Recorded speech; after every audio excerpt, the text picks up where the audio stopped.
menjadi orang yang mudah sebar-sebar, karena belum tentu itu berita benar. Kalau nggak ngerti, ayo belajar. Mulailah curiga jika sudah suruh-suruh. Sebarkanlah, hey, tunggu dulu. Periksalah kalimat, kok banyak tanda seru. Banyak huruf besar, mata gue jadi ngilu. Coba dicari beritanya dulu, mendingan begitu daripada keliru. Apa untungnya sebar kabar palsu, daripada nanti kamu yang malu. Cek dulu, daripada nanti kamu yang malu. Cek dulu, siapa tahu hoax. Yup. Hello,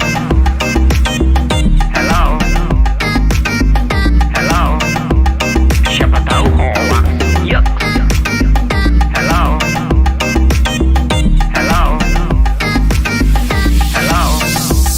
siapa tahu hoax. Hoax itu konten yang negatif, tujuannya itu ya provokatif. Paling cocok buat orang yang sensitif. Kalau ke gue ya gak efektif, tapi semua suka yang positif. Misalnya video yang inspiratif, meme yang lucu, itu juga sip. Positif, kreatif, dan produktif. Coba dicari beritanya dulu, mendingan begitu daripada keliru. Apa untungnya sebar kabar palsu, daripada nanti kamu yang malu. Cek dulu, daripada nanti kamu yang malu. Cek dulu, siapa tahu hoax. Yup. Hello,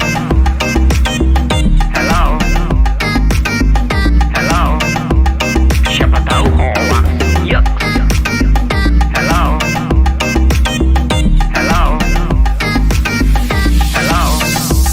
siapa tahu hoax.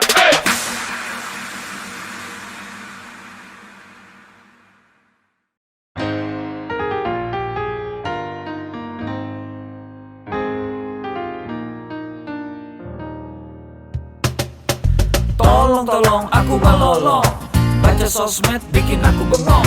Banyak berita isinya bohong, bikin orang jadi saling menggonggong. Seperti ada niat sebar kebencian, tanpa peduli akan ada kerugian. Seperti dapat munculnya permusuhan, karena tertipu jadi curigaan. Gue pernah baca hoax di sosmed, yang jadi merugikan tukang trompet. Katanya trompet bisa bikin kanker, trompet sih cuma bisa bikin bibir doer. Sylvester Stallone dibilang mati, Brad Pitt juga dibilang mati, Mr. Bean, Jackie Chan juga dibilang mati. Seneng banget doain orang mati. Harusnya ada etikanya bermain sosial media.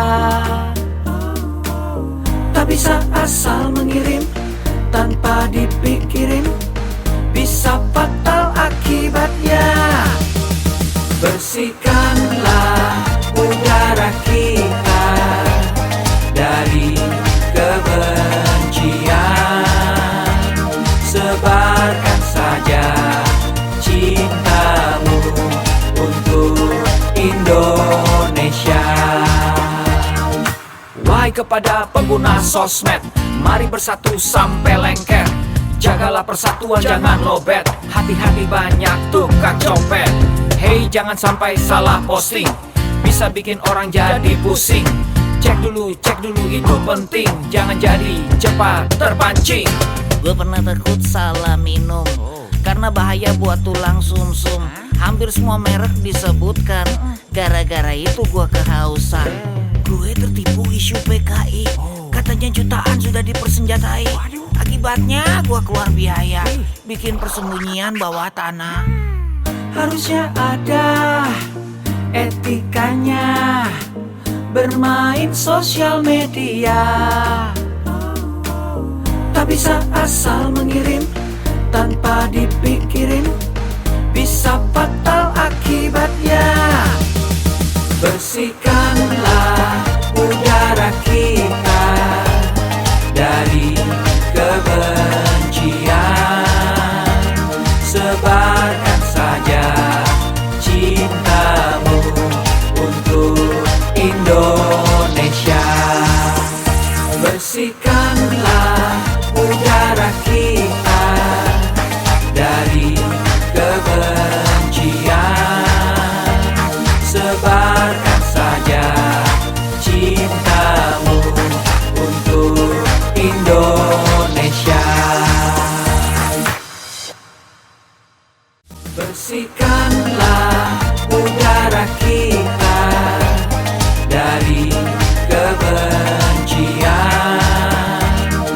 Tebarkan saja cintamu untuk Indonesia.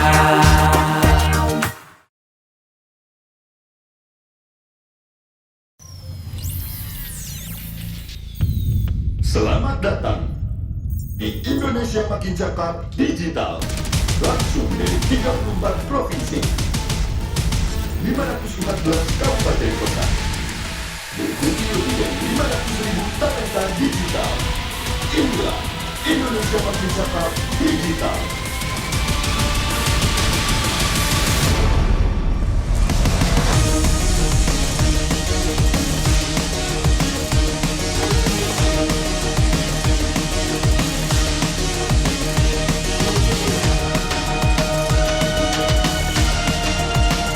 Saya luncurkan program literasi digital nasional hari ini.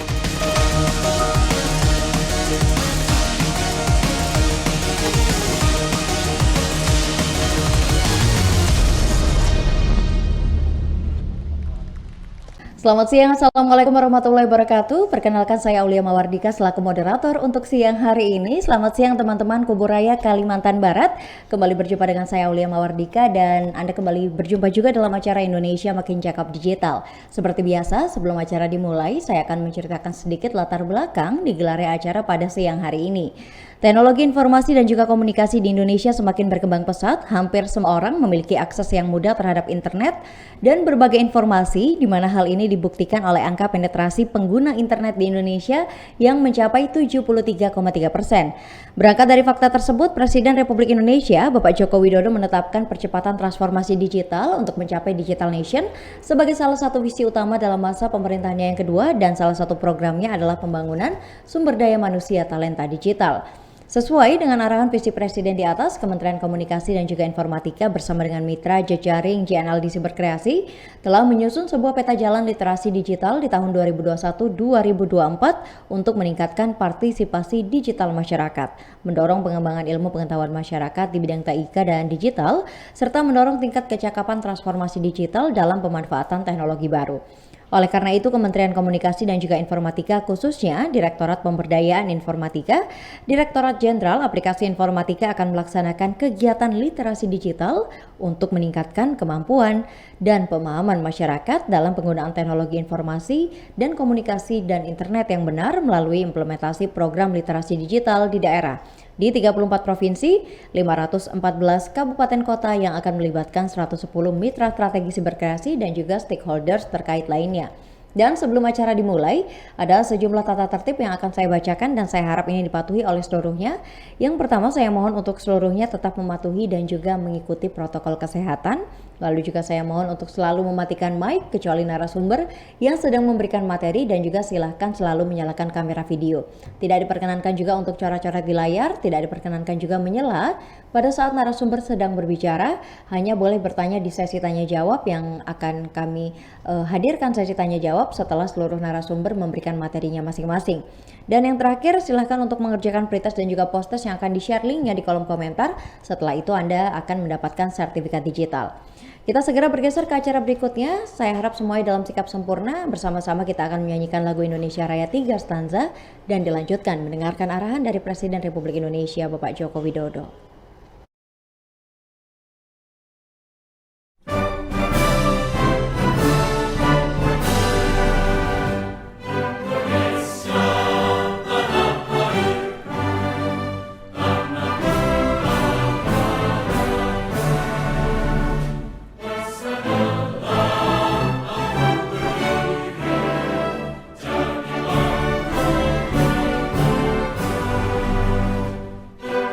Indonesia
Bismillahirrahmanirrahim. Assalamualaikum warahmatullahi wabarakatuh. Salam sejahtera bagi kita semuanya. Shalom, Om Swastiastu, Namo Buddhaya, salam kebajikan. Yang saya hormati para Menteri Kabinet Indonesia Maju, para Gubernur, Bupati, dan Wali Kota di seluruh tanah air Indonesia, hadirin dan undangan yang berbahagia. Pandemi membuka kesempatan luas bagi kita untuk melakukan transformasi digital secara besar-besaran. Pembangunan infrastruktur digital terus kita percepat. Ekonomi digital, terutama untuk UMKM, terus diperbanyak dan terus ditingkatkan. Pemerintahan digital juga terus diperkuat dan masyarakat disiapkan agar lebih cakap digital. Insya Allah pada akhir tahun 2022, 12.548 desa kelurahan akan terjangkau sinyal 4G. Percepatan 10 tahun lebih maju dari rencana sebelumnya yang selesai pada tahun 2032. Infrastruktur digital tidak berdiri sendiri. Jadi saat jaringan internetnya telah tersedia, harus diikuti kesiapan pengguna internetnya agar manfaat positif internet dapat dioptimalkan untuk membuat masyarakat semakin cerdas dan produktif. Sebaliknya, efek negatifnya harus dapat terus ditekan, terus diminimalkan. Bapak Ibu yang saya hormati, tantangan di ruang digital semakin besar, sangat besar. Konten-konten negatif terus bermunculan. Kejahatan di ruang digital terus meningkat. Hoax, penipuan daring, perjudian, eksploitasi seksual pada anak, perundungan siber, ujaran kebencian, radikalisme berbasis digital perlu terus diwaspadai karena mengancam persatuan dan kesatuan bangsa.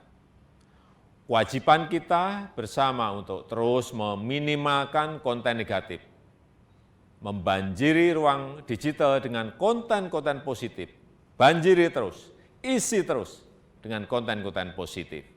Kita harus tingkatkan kecakapan digital masyarakat agar mampu menciptakan lebih banyak konten-konten kreatif yang mendidik, yang menyejukkan, yang menyerukan perdamaian.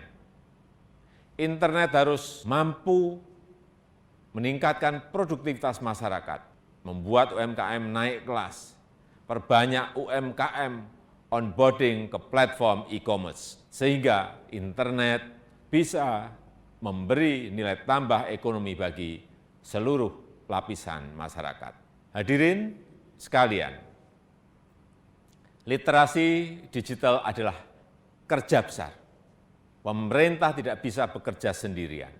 Perlu mendapatkan dukungan seluruh komponen bangsa agar semakin banyak masyarakat yang melek digital. Saya memberikan apresiasi kepada 110 lembaga dan berbagai komunitas yang terlibat dalam program literasi digital nasional ini. Saya harap gerakan ini menggelinding dan terus membesar, bisa mendorong berbagai inisiatif di tempat lain, melakukan kerja-kerja konkret di tengah masyarakat, agar makin cakap memanfaatkan internet untuk kegiatan edukatif dan produktif. Saya rasa itu yang bisa saya sampaikan, dan dengan mengucap Bismillahirrahmanirrahim, saya luncurkan program literasi digital nasional hari ini. Terima kasih. Wassalamualaikum warahmatullahi wabarakatuh. Om Santi Santi Santi Om. Namo Buddhaya.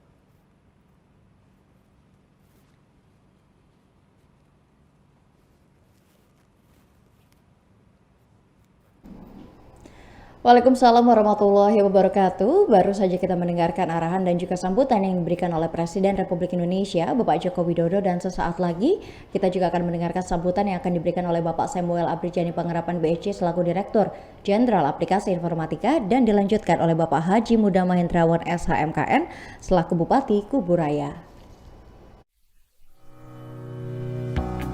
Pastikan kita selalu menerapkan protokol kesehatan dengan menggunakan masker, menjaga jarak, dan selalu cuci tangan. Assalamualaikum warahmatullahi wabarakatuh. Salam sejahtera bagi kita semua. Om Swastiastu, Namo Buddhaya, salam kebajikan. Rekan-rekan yang saya hormati, puji syukur kita panjatkan kehadirat Tuhan Yang Maha Esa atas berkat dan rahmat-Nya kita dapat berkumpul secara virtual dalam keadaan sehat di tengah situasi pandemi COVID-19. Semoga kita semua senantiasa dilimpahi dengan kesehatan dan damai sejahtera dalam upaya kita melawan pandemi COVID-19. Menjadi kebanggaan tersendiri bagi saya untuk membuka acara ini, di mana acara ini merupakan sebuah kegiatan yang diadakan oleh Kementerian Kominfo bekerjasama dengan Cyber Kreasi di bawah kerangka program literasi digital. Sebagaimana yang telah kita ketahui bersama, kehadiran pandemi dan pesatnya perkembangan teknologi telah mengubah cara kita beraktivitas dan bekerja. Kehadiran teknologi sebagai bagian dari kehidupan masyarakat inilah yang semakin mempertegas bahwa kita sedang menghadapi era disrupsi teknologi. Untuk menghadapi hal tersebut, kita semua harus mempercepat kerjasama kita dalam mewujudkan agenda transformasi digital Indonesia. Rekan sekalian yang berbahagia, salah satu pilar penting dalam mendukung terwujudnya agenda transformasi digital adalah menciptakan masyarakat digital di mana kemampuan literasi digital masyarakat memegang peranan penting di dalamnya. Sebagai tingkat paling dasar, kemampuan literasi digital merupakan kemampuan yang paling krusial dalam menghadapi perkembangan teknologi saat ini untuk mewujudkan masyarakat Indonesia yang tidak hanya mengenal teknologi, namun juga cermat dalam menggunakannya. Pada tahun 2020, Kementerian Kominfo bersama Kata Data melakukan survei status literasi digital nasional, mengacu pada kerangka literasi digital milik UNESCO.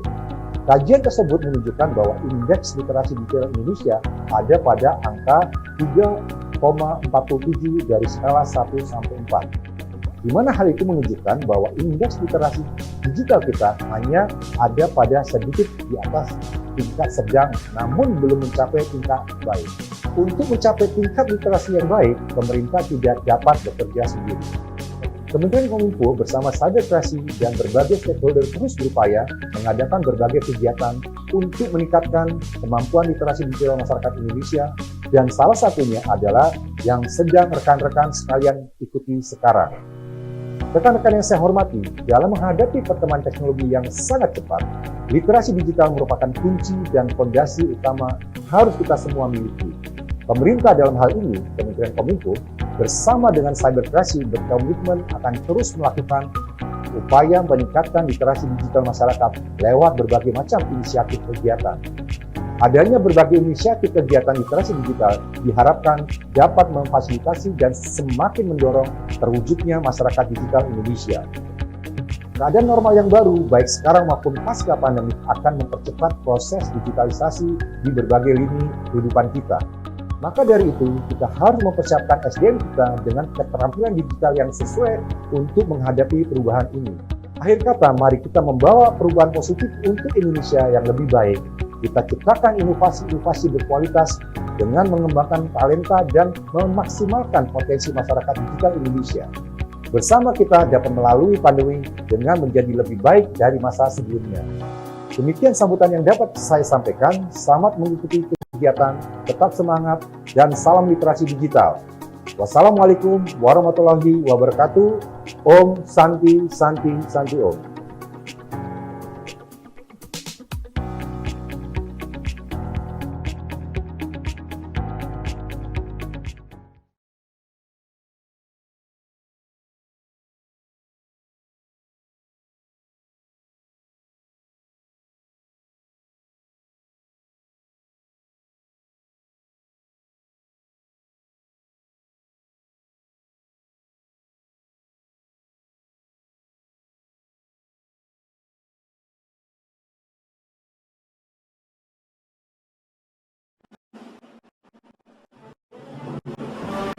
Assalamualaikum warahmatullahi wabarakatuh.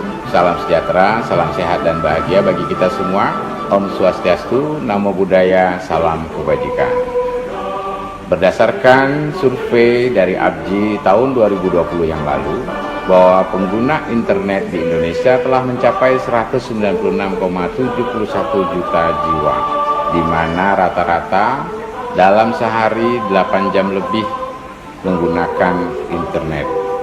Di Kabupaten Kuburaya, baru-baru ini kita terus melakukan langkah-langkah penguatan jaringan dan juga launching internet desa di berbagai titik desa di Kuburaya. Tentu hal ini membutuhkan adanya penguatan dan peningkatan literasi bagi masyarakat di Kabupaten Kuburaya agar dapat mengimbangi dengan perkembangan teknologi digital era saat ini. Program literasi digital bertujuan untuk membuat masyarakat cakap dalam menggunakan teknologi digital di tingkat dasar, tingkat madya, tingkat mahir, dan inklusif tentunya. Target program ini di tahun 2021 menyasar 12,5 juta masyarakat Indonesia yang akan terliterasi digital. Untuk meraih target tersebut, maka Kementerian Komunikasi dan Informatika Republik Indonesia bekerjasama dengan Gerakan Nasional Literasi Digital Siberkreasi bersama pemerintah Kabupaten Kuburaya tentunya melaksanakan rangkaian webinar Indonesia Makin Cakap Digital. Saya Muda Mahendrawan, Bupati Kabupaten Kuburaya, Kalimantan Barat, tentu mendukung sepenuhnya kegiatan-kegiatan ini untuk mempercepat kecakapan digital di masyarakat Kabupaten Kuburaya agar dapat memanfaatkan teknologi digital dan internet ini untuk hal-hal yang positif dan menambah kreativitas, memberikan akses informasi yang luas, sekaligus untuk memperkuat ekonomi di setiap titik penjuru desa. Tentunya kita harapkan dengan cara ini mampu berkontribusi besar bagi penguatan pergerakan ekonomi dan sosial di masyarakat Kabupaten Kuburaya. Dan tentu kita harapkan nantinya akan terbangun satu kecakapan dari masyarakat untuk bisa menggunakan media digital semakin bijak dan tentu cakap dan mampu untuk menyaring serta memahami dan menghindari informasi-informasi yang bersifat hoax. Mari kita bersama berupaya dan ikut serta dalam webinar ini sampai selesai kita ikuti bersama. Dan tentu kita harus tetap memenuhi protokol kesehatan.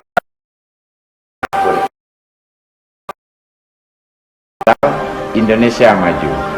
Salam literasi digital, salam menanjak dari Kuburaya untuk Indonesia. Wassalamualaikum warahmatullahi wabarakatuh. Salam sejahtera, salam sehat dan bahagia bagi kita semua.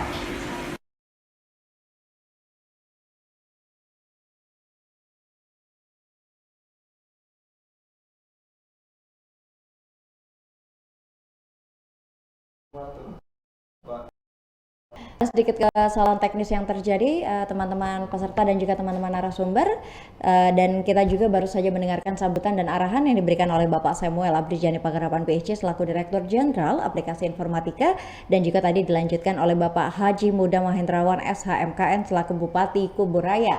Dan sebelum saya memperkenalkan siapa keempat narasumber yang akan menemani kita semua di siang hari ini, marilah kita memulai webinar, membuka webinar dengan berdoa bersama, tidak hanya untuk kelancaran acara tapi juga untuk kondisi Indonesia saat ini agar Indonesia segera pulih. Berdoa dipersilahkan.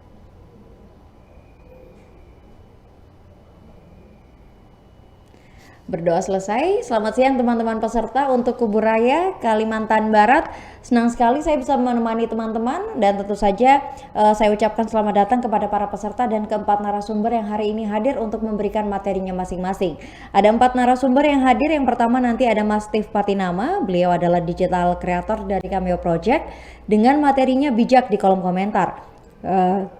Lalu juga ada Bapak Suwandi Japri, BPIT MIT Horns, dengan materinya pentingnya memiliki digital skills di masa pandemi COVID-19. Beliau adalah Senior Agency Manager PT Zurich Topaz Life. Lalu yang ketiga nanti ada Mas Gilang Alfianto SIP, founder Hankidori Barbershop dan juga Millenia Guest Host, dengan materinya mencegah, mendeteksi, dan menyikapi cyberbullying. Lalu yang terakhir ada Ibu Ira Dwi Lestari, instruktur dari Yale Communication dan relawan TIK Kalimantan Barat, dengan temanya menganalisis kasus cyberbullying dan cara menghentikannya. Untuk mempersingkat waktu, kita langsung saja menuju ke narasumber yang pertama. Saya panggilkan Mas Steve Patinama. Halo Mas Steve, apa kabar? Selamat siang Kak Aulia, baik-baik. Selamat siang Gimana juga. kabarnya Kak Aulia? Alhamdulillah. Kalau Mas Steve bagaimana kabarnya? Baik-baik, alhamdulillah puji Tuhan. Selamat siang juga teman-teman di Kuburaya. Selamat siang Kak Ira, Pak Suwandi, Kak Gilang. Salam kenal, salam hormat. Oke, Mas Steve, selamat datang juga. Ya. Namanya lama banget nggak ketemu. Akhirnya kita ketemu lagi loh. Ketemu lagi setelah 8 purnama ya. 8 purnama, betul.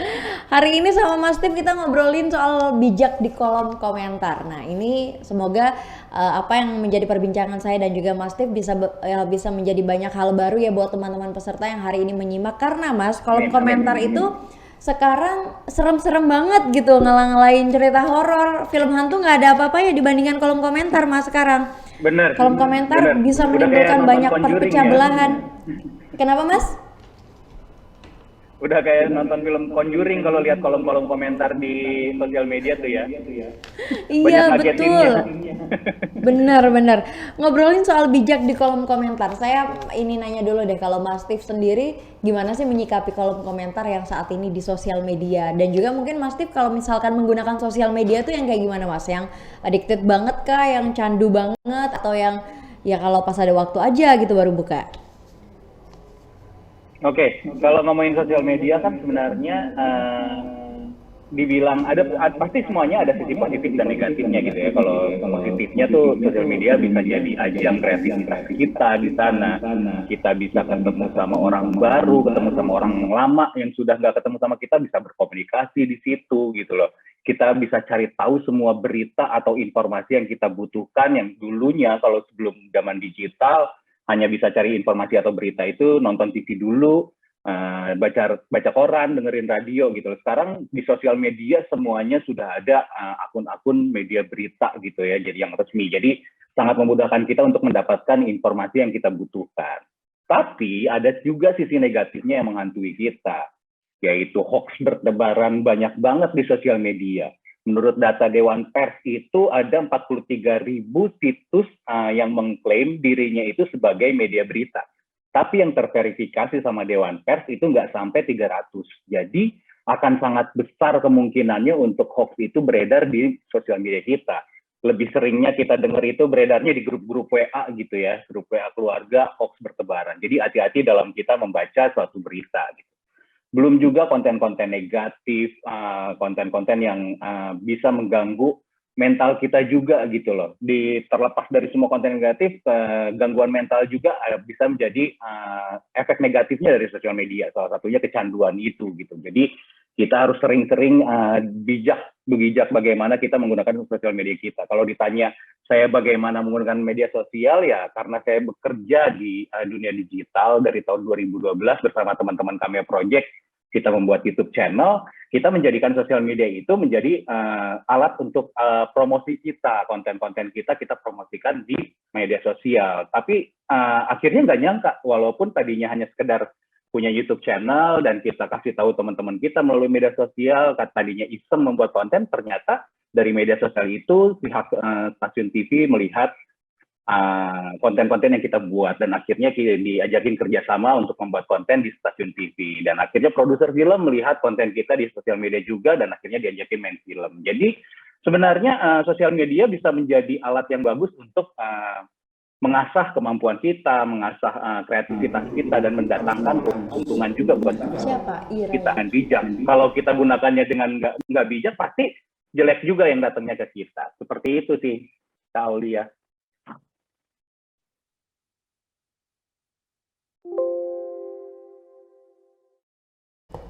Aulia. Oke, sorry Mas. Tadi teknisnya agak sedikit bermasalah, tapi saya menangkap apa Ya. yang disampaikan oleh Mas Tif, bahwa memang sebenarnya kolom komentar itu kembali lagi kepada orangnya. Kalau seseorang menggunakan sosial media dengan tujuan kreativitas, cari cuan dan lain-lainnya, mungkin mereka akan mempertimbangkan dan juga menggunakan dengan sebaik-baiknya kolom-kolom komentar di Betul. sosial medianya. Tapi kalau mereka memang untuk mencari sensasi dan lain-lainnya, nggak ada kerjaan, nggak ada waktu, pasti mereka menggunakan kolom komentarnya dengan bahasa-bahasa yang pada akhirnya ya seperti itu. Nah, yang lagi rame banget ini Mas Tif, Benar. kadang-kadang tuh anak-anak menggunakan bahasa-bahasa yang gaulnya tuh kayak kelewatan gaul gitu loh Mas di kolom komentar. Nggak semua orang ngerti atau mungkin niatnya mereka ingin menjadi so asik. Sering kan ya menjumpai yang bahasanya tuh kayak udah yang deket wiki, banget yang nih sama literally artis gitu ya. artis favoritnya, Jaksel banget gitu bahasanya kan ya. Jadi kayak udah kayak deket banget gitu sama artisnya, padahal artisnya juga merasa bahwa kadang seorang artis atau influencer atau apapun juga mereka ingin ada batasannya begitu. Jadi kayak kenapa sih kok terlalu begini banget bahasanya? Nah, kalau Mas Tif melihat fenomena semacam ini nih Mas, gimana? Yang lain masih mendengar suara saya atau hanya Mas Tif saja yang terputus? Oh, Mas Tif terputus ya, sayang sekali ngobrolnya lagi seru padahal sama Mas Tif.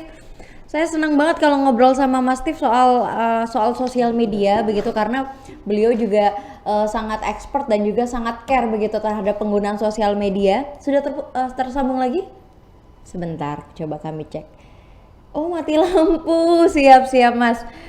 Di tempat Mas Tif ternyata mati lampu. Saya baca di kolom komentar ditulis oleh Mas Tif. Maaf. Nggak apa-apa Mati Mas. lampu tapi baru nyala lagi, jadi Udah nyala lagi ya? connecting ulang lagi isinya. Maaf. Siap, nggak apa-apa Mas, itu kan di luar kuasa kita semua ya. Oke, Mas Tif, ini tadi pertanyaan saya sudah terdengar dengan baik atau saya perlu ulangi lagi? Boleh ulangi lagi Kak? Maaf tadi ke track.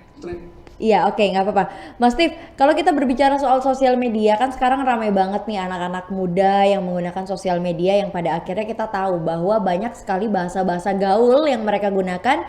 Kalau itu digunakan kepada temannya mungkin masih oke, tapi gimana kalau misalkan mereka ini menggunakannya ke orang-orang yang mereka nggak kenal deket. Misalnya ada seseorang yang ngefans sama seorang artis atau mungkin influencer dan dia juga menggunakan bahasa gaul itu di kolom komentar artisnya. Karena banyak Mas artis-artis itu yang sering posting di story-nya, saya lihat mereka tuh merasa terganggu dengan penggunaan bahasa-bahasa yang terlalu deket atau sok kenal. Mungkin mereka memang ingin selalu ada batasan begitu ya.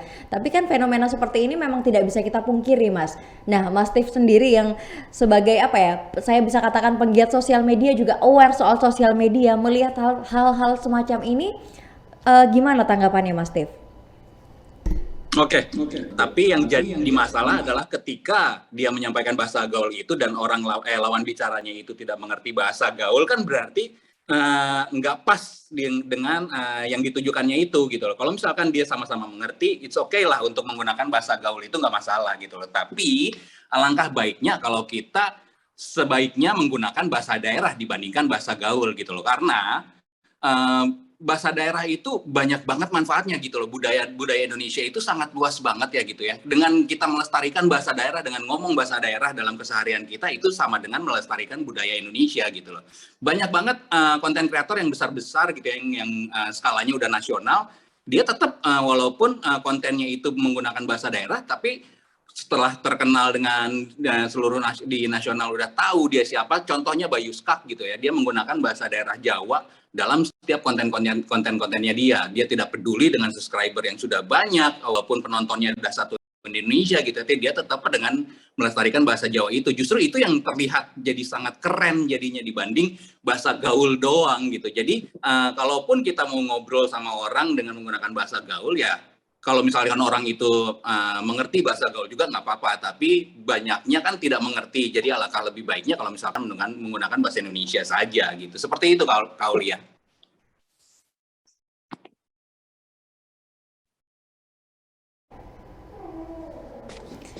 Iya, saya setuju Mas Steve, lebih baik memang menggunakan bahasa Indonesia yang memang dimengerti oleh si influencer atau mungkin artisnya, apalagi menggunakan kolom komentar dengan bahasa-bahasa yang terlalu gaul. Pasti seseorang yang tidak kenal terlalu dekat, pasti mereka juga ingin ada batasan antara artis dan juga fansnya. Oke, berbicara soal kolom komentar, kalau menurut Mas Steve sendiri seberapa penting sih penggunaan kolom komentar ini dan harusnya kita gunakan seperti apa? Karena saya melihat Mas, fenomena dari kolom komentar ini karena saking bahayanya, Instagram sampai memunculkan yang namanya fitur menonaktifkan kolom komentar. Mas Steve pasti tahu ya. Ada yang namanya nonaktifkan kolom komentar. Saking kolom komentar ini segitu bahayanya, lebih serem dari Conjuring sesuai dengan yang Mas Steve katakan. Nah, kalau menurut Mas Steve, ini gimana? Ya, kalau saya lihat sekarang tuh banyak banget ya orang yang berani banget untuk berkomentar gitu loh. Tidak memikirkan akibat apa yang sudah dia keluarkan di kolom komentar. Contohnya yang konkret yang kita bisa lihat, Microsoft mengadakan survei dan menilai kalau netizen Indonesia itu paling tidak sopan, ya dibales juga gitu. Akhirnya setelah dinilai itu, netizen Indonesia bales nyerang ke akunnya Microsoft dan akhirnya hilang gitu kan. Itu kayak membuktikan sila ketiga di Pancasila kita gitu loh, persatuan Indonesia, sama-sama langsung ayo kita serang Microsoft itu gitu loh. Jadi sangat disayangkan dengan kejadian tersebut gitu loh, karena saya yakin tidak semua warga net Indonesia yang berani berkomentar negatif di media sosial, tapi akhirnya akibatnya dicapnya ya satu Indonesia, warga Indonesia yang dicapnya gitu loh. Nah, itu yang banyak orang yang tidak memikirkan akibat dari apa yang dia keluarkan di media sosial gitu loh. Jadi lebih baik kita pikir dulu sebelum posting gitu loh. Jangan posting duluan, mikirnya belakangan. Jadi hati-hatilah dalam berkomentar di media sosial kita, harus bijak. Seperti itu, Kak Aulia. Harus bijak menggunakan kolom komentar. Oke, baik. Terima kasih banyak Mas Steve. Saya sudah banyak mengambil pesan-pesan yang Anda sampaikan seputar penggunaan kolom komentar yang saat ini memang berbahaya sekali. Memang sesekali kolom komentar menguntungkan, bisa menjadi hiburan. Kadang-kadang saya suka melihat orang-orang yang lagi nyari gara-gara terus komentarnya dipin pada akhirnya diserang balik begitu ya. Itu sering banget sekarang. Itu yang kayak gitu-gitu. salah satu cara yang dilakukan Cameo Project juga gitu loh, banyak banget di YouTube komennya Cameo Project itu yang komen-komen jelek. Contohnya kayak video di awal, kalau teman-teman lihat musik video kan kita yang produce tentang bagaimana bijak di menggunakan media sosial kita. Itu kan message-nya tuh bagus banget, positif banget. Tapi tetap aja ada orang yang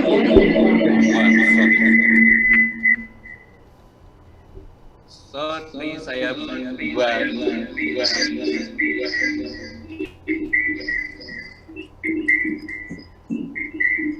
Bentar, terputus lagi ya kita ya? Tidak?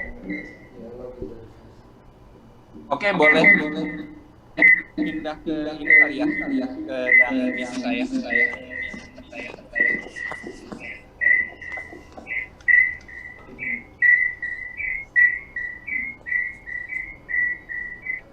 Oke.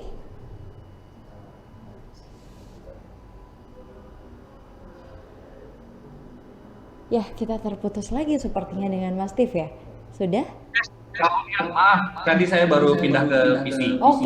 Oke, nggak apa-apa Mas. Gimana Mas? Jadi video di awal itu adalah teman-teman Cameo Project memang yang membuat, tapi banyak hujatan-hujatan yang masuk ke dalam video tersebut. Tetap banyak juga hujat-hujatan, dibilangnya so tahu, dibilangnya videonya nggak bagus gitu loh.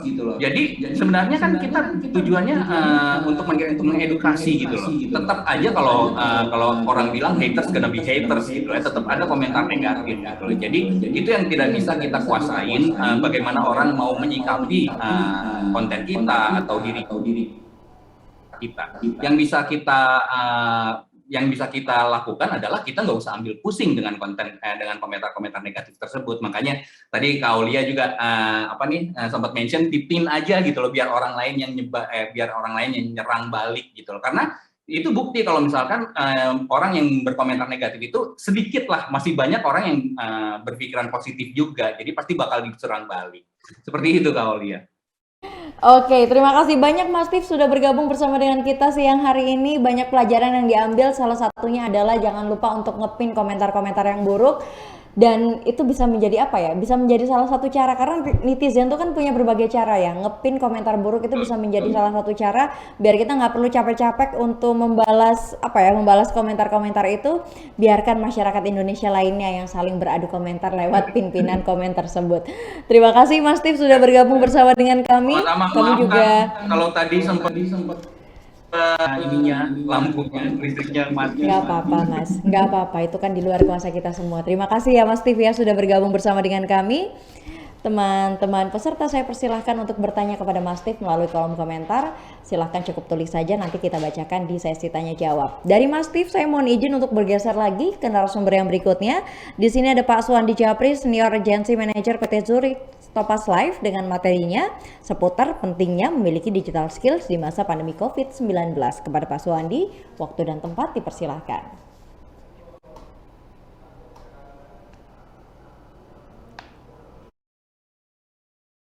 Halo Pak Suwandi, teman-teman saya mohon bantuannya, coba tulis di kolom komentar apakah suara Pak Suwandi terdengar di tempat Anda atau hanya saya yang tidak mendengar. Iya, suaranya terputus. Mas Suwandi, kalau memang masih mau melakukan setting terhadap perangkat tambahannya kami izinkan, nggak apa-apa. Tapi kami mohon izin ya, kami geser dulu ke narasumber yang berikutnya yang sudah bersama kami dan juga tentunya sudah lebih siap. Sebentar ya Mas Suwandi ya, saya mohon maaf, silahkan untuk dilakukan setting terlebih dahulu.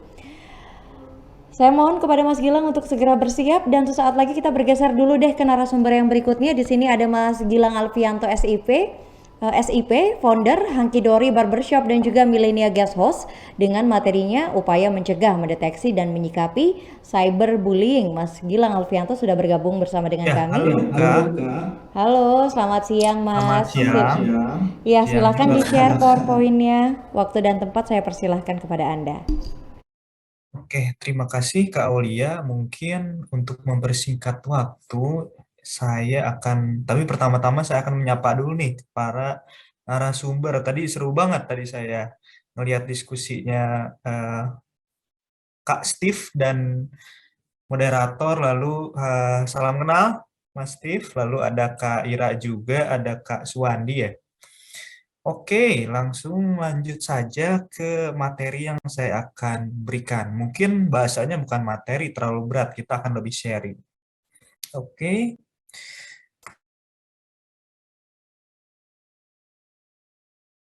Oke. Ada peribahasa, tak kenal maka tak sayang. Saya akan memperkenalkan diri. Saya adalah Gilang Alfianto, sarjana ilmu politik. Saya adalah mungkin orang-orang di sosial media saya mengetahui saya adalah salah satu founder dari Hankidori Barbershop. Kalau teman-teman ada yang belum tahu Hankidori Barbershop itu adalah barbershop yang sempat viral. Kenapa viral? Karena waktu itu sempat didatangi oleh Pak Presiden Joko Widodo. Kebenaran waktu itu anaknya yaitu Mas Kaisang membuat vlog di barber saya sehingga sempat viral gitu. Oke, di sini saya akan menjelaskan mengenai upaya mencegah, mendeteksi, dan menyikapi cyberbullying. Oke, dari judulnya saja sudah cyberbullying ya, yang akan kita bahas ke depannya. Sebelum ke poin intinya, di sini saya akan menjelaskan dari keuntungan bermain di dunia digital. Yang pertama adalah personal branding. Kita tahu sendiri personal branding itu adalah memperkenalkan kita kepada teman-teman yang ada di dunia digital. Bagaimana teman-teman di dunia digital tahu profesi kita seperti apa, lalu mungkin kalau yang punya usaha, proses kita memulai usaha seperti apa, yang bertujuannya untuk menarik perhatian. Nah, setelah itu, ketika personal branding sudah diciptakan, maka lama-kelamaan teman-teman akan mendapatkan atau memperluas koneksi. Dengan personal branding yang diciptakan, contoh kasusnya adalah saya menciptakan usaha, saya menceritakan proses dari nol sampai yang kedatangan Bapak Presiden, saya ceritakan di sosial media, otomatis teman-teman yang menjadi follower saya, teman-teman yang menyukai atau menyenangi di dunia usaha. Nah, secara tidak langsung saya mendapatkan koneksi yang luas. Lalu manfaat lainnya juga di dunia digital juga mencari jodoh, karena kita nggak tahu ya, jodoh itu eh, tidak tidak tahu arahnya dari mana. Bahkan di dunia digital pun banyak yang dipertemukan hingga ke pelaminan gitu. Lalu yang keempat tentu saja menjadikan alat komunikasi, di mana ada peribahasa dulu ini mungkin komunikasinya ini angan menjadi nyata. Kenapa? Karena mungkin dulu tuh nggak kepikiran di mana kita ini bisa bervideo call, bisa berdiskusi dengan teman yang di luar negara. Tapi dengan adanya dunia digital, itu bisa dengan mudah dilakukan gitu komunikasinya. Bahkan tidak hanya kita berdua saja, berdiskusi pun kita bisa melalui dunia digital dengan alat komunikasi. Lalu kegiatan bisnis. Banyak produk-produk digital yang menawarkan atau eh, banyak sekali produk-produk digital mengeluarkan kegiatan bisnis yang berkaitan dengan jual beli online.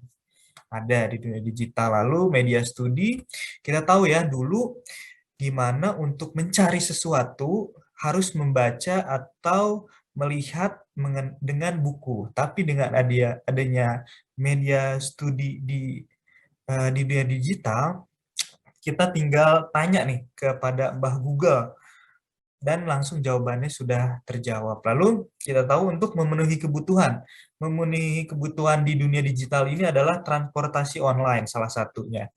Dengan kita memahami atau bisa menggunakannya, kita dapat memenuhi kebutuhan. Lalu tidak hanya transportasi online juga, kita juga dapat shopping melalui online. Kenapa? Karena dunia digital ini sangat menyesuaikan fungsinya, di mana yang tadinya mungkin membelinya hanya bisa offline, sekarang bisa online dengan dunia digital. Lalu yang terakhir, tentu saja kita dapat mencari hiburan dengan salah satu produk digitalnya itu YouTube, Netflix, dan lain-lain. Kita dapat mencari hiburan. Nah, itu semua adalah keuntungannya.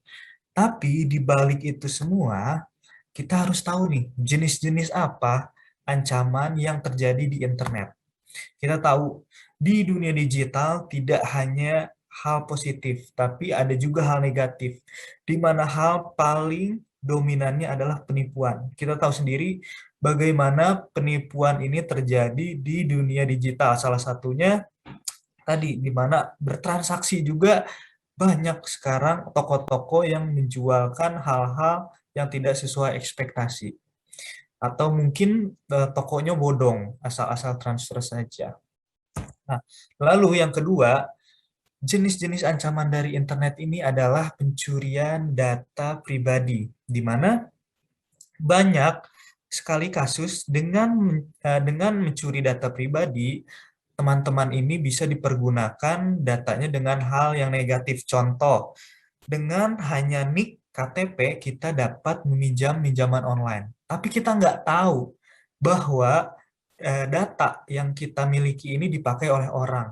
Nah, banyak sekali kejadian seperti itu. Makanya alangkah baiknya ketika teman-teman bermain di dunia digital, lakukanlah hal yang semestinya dilakukan. Jangan terlalu berlebihan. Contoh KTP difoto, segala macam yang berkaitan dengan data pribadi difoto. Alangkah baiknya jangan ya teman-teman, karena itu adalah salah satu jenis ancaman dari internet. Nah, lalu phishing. Phishing ini ada yang berkaitan mengenai, mungkin saya akan mengatakannya adalah memfitnah. Bagaimana orang mengatasnamakan dirinya, contohnya misalkan saya mengatasnamakan orang untuk menyerang seseorang. Nah, itu bahayanya. Nah, sama saja dengan memfitnah seseorang, di mana orang yang kita pakai identitasnya itu tidak tahu. Nah, banyak sekali hal-hal terjadi di dunia digital. Nah, itu juga merupakan salah satu ancaman dari internet. Lalu, yang keempat adalah pencemaran nama baik. Nah, tadi sudah dijelaskan oleh Kak Steve juga mengenai data atau analis Indonesia, masyarakat Indonesia, di mana masyarakatnya ini dapat dikatakan kurang beradab di Asia Tenggara. Surveinya ini yang teratas. Nah, Salah satunya ini adalah mencemarkan nama baik. Bagaimana seseorang mengkomen tanpa melihat data atau fakta yang terjadi. Asal nge-head komen, asal nge-head seseorang tanpa mengenai keasliannya. Nah, maka dari itu ketika teman-teman bermain di dunia digital, teman-teman jangan sekali melakukan hal-hal seperti itu. Yang dilakukan hal seperti itu merupakan ancaman dari sebuah internet. Lalu yang terakhir adalah cyberbullying. Nah, sekarang juga lagi ramai, banyak sekali artis yang terkena head-head dari mungkin fansnya atau mungkin orang yang membuli tanpa mereka tahu keasliannya seperti apa. Dia hanya melihat beritanya seperti apa asal meng-hate komen.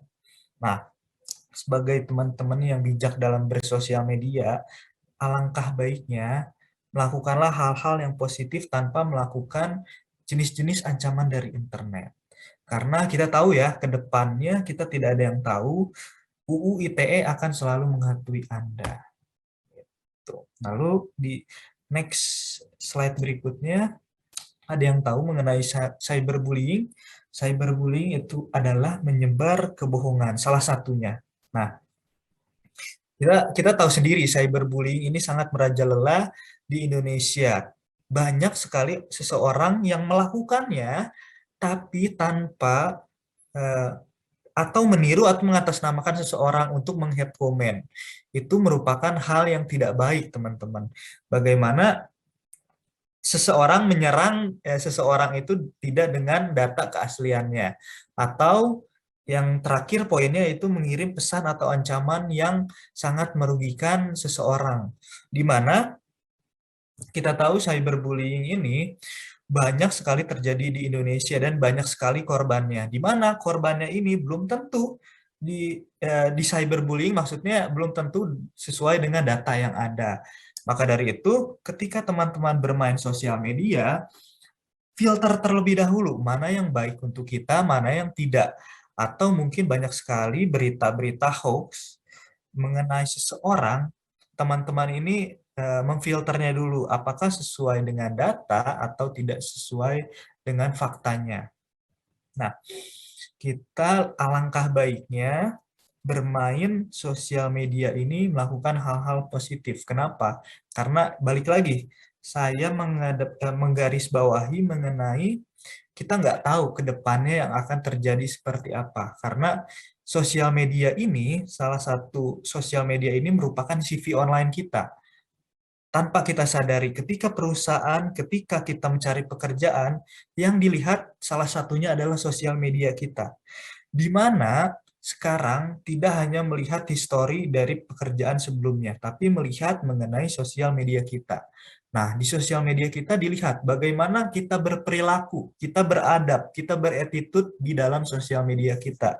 Nah, karena kita nggak ada yang tahu ke depannya seperti apa. Mungkin sekarang kita upload hal-hal yang berbau negatif, tapi mungkin rekam jejak digital Anda itu akan selalu menghantui Anda.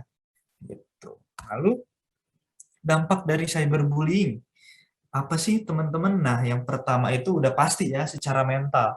Ketika mendapatkan cyberbullying, mental kita akan terkena. Bahkan sekarang ini banyak sekali teman-teman influencer atau artis yang terkena bullying ini bilangnya adalah terkena mental illness.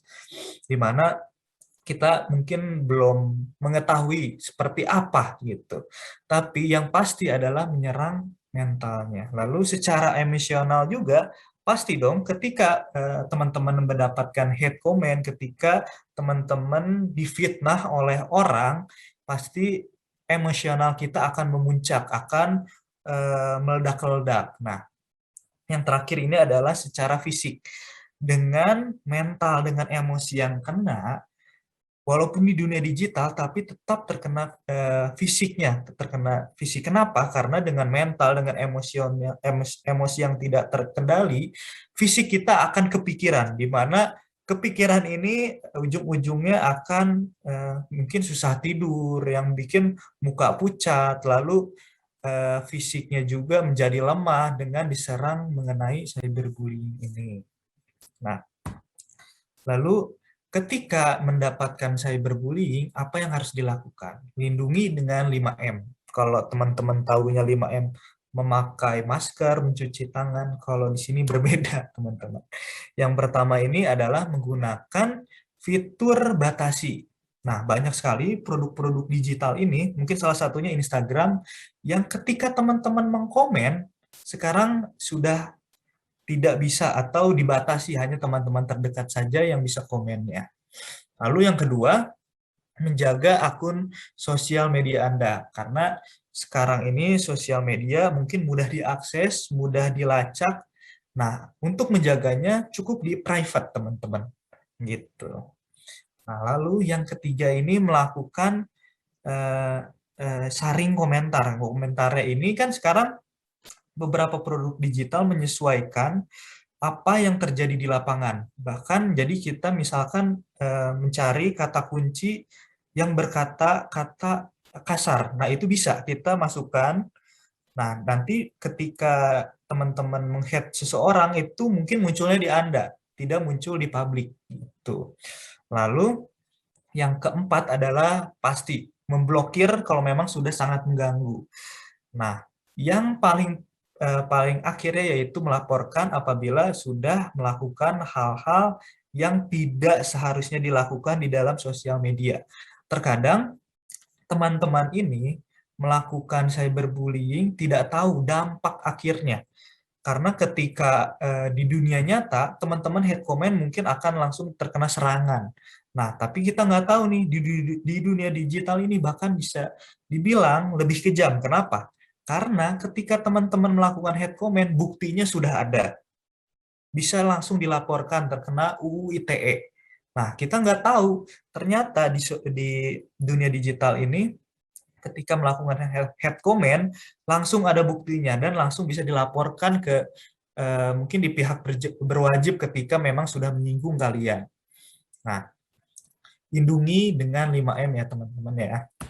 Nah, lalu di sini adalah ada pepatah yang mengatakan bahwa bagaimana untuk bermain dunia digital, alangkah baiknya melakukan dengan sangat berhati-hati. Kenapa? Karena dampaknya kita nggak tahu ke depannya ya teman-teman ya. Mungkin dampak positif akan lebih baik, tapi kalau dampak negatifnya jangan sampai kejadian. Nah, oke, saya kembalikan ke moderator. Terima kasih. Kalau memang mau berdiskusi bisa di kolom komentar. Sekian dari saya. Terima kasih. Sama-sama Mas Gilang, saya baru saja mau mengingatkan bahwa waktunya sudah mau habis, tapi ternyata sudah pas banget Mas Gilang mengantarkan kembali lagi ke saya. Terima kasih Kak Aulia. Ya, terima kasih banyak Mas Gilang untuk presentasi yang sudah diberikan, sudah sharing bersama dengan teman-teman peserta tadi seputar upaya mencegah, mendeteksi, dan menyikapi cyberbullying. Baiklah, dari Mas Gilang, saya akan bergeser lagi ke narasumber yang berikutnya. Saya coba ke Pak Suwandi lagi. Semoga audio dari Pak Suwandi juga sudah siap untuk digunakan dan sudah menyala. Saya coba dulu. Pak Suwandi, halo, selamat siang.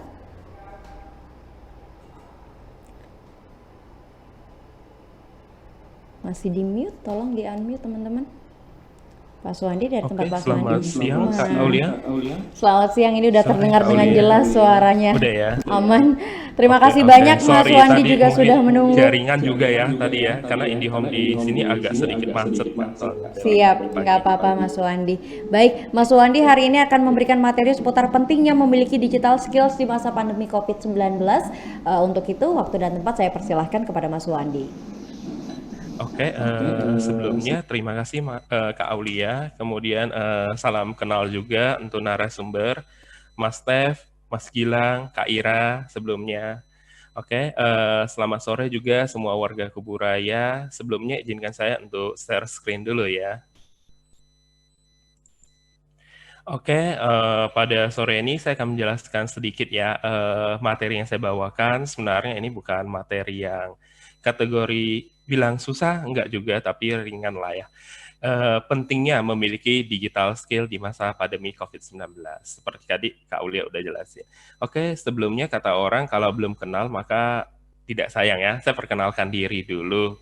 Nama saya Suwandi Japri, Mungkin saya nggak sebut sampai titelnya saya, ini titel saya dapat dari luar ya, kemudian sambil sertifikasi juga, kemudian ini beberapa data saya, nomor WA saya, Facebook, kemudian Instagram, kemudian emailnya saya.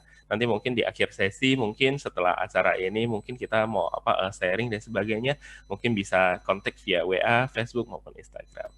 Oke. Materi-materi yang akan saya sampaikan pada sore ini, yang pertama, pengertian tentang digital skill ya. Yang kedua, manfaat digital skill. Yang ketiga, skill yang harus dimiliki. Yang keempat, penerapan digital skill. Yang pertama, digital skill. Digital skill mungkin teman-teman atau rekan-rekan sudah sering dengar digital skill. Digital skill itu apa? Mungkin ada yang berpikir digital skill itu berkaitan dengan digital aja, tapi sebenarnya intinya itu apa? Mungkin orang belum paham. Oke, digital skill itu kemampuan untuk menggunakan atau memanfaatkan perangkat komunikasi digital, aplikasi komunikasi, jaringan untuk mengakses dan mengatur, mengelola informasi. Nah, seperti yang kita adakan sekarang ya, ini ya, literasi digital ini. Berarti kita memanfaatkan perangkat komunikasi digital maupun aplikasi komunikasi digital. Aplikasinya apa? Seperti kita adakan sekarang ini, gunakan aplikasi Zoom ya tentunya ya teman-teman ya. Kemudian dan jaringan yang mengakses dan mengatur, mengelola informasi. Kita juga ada waktu teman-teman mau ikut acara literasi digital, kita ada pengaturannya, harus daftar dulu, nanti dapat linknya. Dapat linknya kita bisa mengakses untuk masuk ke acara literasi digital ini. Oke, next ya. Mengapa digital skill itu penting teman-teman? Ada yang berpikir enggak mengapa digital skill penting banget? Dari awal mungkin orang berpikir, kalau zaman dulu pasti nggak berpikir bahwa perkembangan teknologi dan informasi yang sekarang ada ini sangat berkembang banget. Setahu saya dulu itu orang nggak berpikir pemikirannya, contohnya ya, kok pesawat bisa terbang? Itu orang juga bingung. Namun karena perkembangan digital skill yang ada itu bisa dijelasin. Oke, kita pelajari bentar ya. Mengapa digital skill itu penting? Yang pertama, mempermudah pekerjaan yang awalnya rumit. Teman-teman merasa nggak dengan ada komputer, dengan adanya sistem laptop, komputer, ada ATM, kemudian ada CDM yang store tunai itu, kemudian ada smartphone, handphone ya teman-teman ya. Pekerjaan yang awalnya rumit banget, kita rasa saya mau telepon teman saya yang di Amerika ya awalnya dulu ya. Mungkin berpikir ini mau saya terbang kali ya, harus pergi sampai ke sana. Itu. Kemudian yang nggak usah jauh-jauh lagi dari Pontianak ke Kuburaya aja, mungkin kita harus pakai motor sampai ke Pil sana, cari teman saya yang tinggal di Pil ya. Tapi sekarang nggak perlu lagi, via video call WhatsApp aja udah nampak orangnya ya. Berikutnya mempercepat proses, awalnya membutuhkan waktu yang cukup lama menjadi cepat. Contohnya prosesnya kita dulu itu susah banget ya, kita harus punya mesin ketik teman-teman, itu untuk ketik file dan sebagainya untuk satu kali pakai aja. Udah gitu nanti cuma satu lembar jadinya. Namun sekarang makin cepat karena kita butuhnya formnya 50 lembar. Jadi kita tinggal ketik di komputer, print 50 langsung jadi. Waktunya juga cepat banget. Kemudian memaksimalkan sumber daya, dana dan waktu. Nah, seperti tadi saya bilang tentunya sumber daya, dana dan waktu. Seperti tadi saya bilang kita mau ke Pontianak ke Kuburaya nggak perlu lagi habiskan waktu untuk pergi ke sana jauh-jauh ya. Langsung bisa via video call aja, nggak perlu lagi kejar ke sana. Dan biaya tentunya kita butuh bensin untuk kejar sampai sana, cuma untuk confirm hal simpel saja. Seperti sekarang saya berada di Pontianak mengajar di Kuburaya. Mereka sekarang sekolah online langsung otomatis menggunakan aplikasi saja. Kemudian meningkatkan produktivitas. Jadi tentunya dengan digital skill kita harus dapat meningkatkan produktivitas kita. Kita dapat melihat penjualan kita, dapat menentukan barang-barang yang kita jual. Oke, next.